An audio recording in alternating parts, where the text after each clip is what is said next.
বাচ্চা তুই কি সারাদিন মিটিং করস, তুই এই নিউজ দেওয়ানের লাগা? তোর এই নিউজ কি আমি জানি না যে পরীক্ষার মধ্যে মার্সি মার্ক আমি পামো? প্রশ্ন তোরা গুলি করছিস, তোরা হোকা দিছিস, তোরা মার্ক দিবি, তোরা দিবি নাকি দিবি না, না দিলেন নাইগা আমি খালাই না যাবো কথা হইতেছে কি। আমি একজন সাধারণ মানুষ হিসাবে আমি যদি মনে করি আমি এমন কিছু কাজ করব না যে কাজটা করলে পরবর্তীতে আমাকে তার মানে কোথাও ছোট হওয়া লাগে বা ক্ষমা চাওয়া লাগে, এমন কোনো কিছু করব না।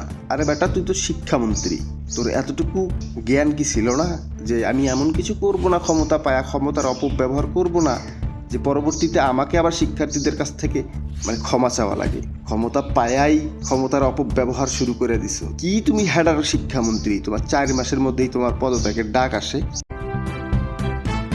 এখন তো মনে হচ্ছে যে তুমি বিএনপির জন্য কলঙ্ক, জনাব তারেক রহমানের জন্য কলঙ্ক।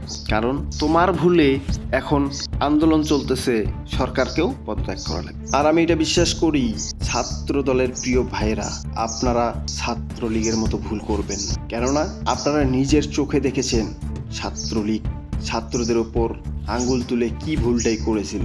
একই ভুল আপনি নিজের চোখে দেখে সেই একই ভুল করতে যাবেন না। আর এই হেডার শিক্ষামন্ত্রীকে নিয়ে 2-1 লাইন কমেন্টে বলে যান, নাকি কমেন্টে বলতেও ভয় লাগতেছে আপনাদের?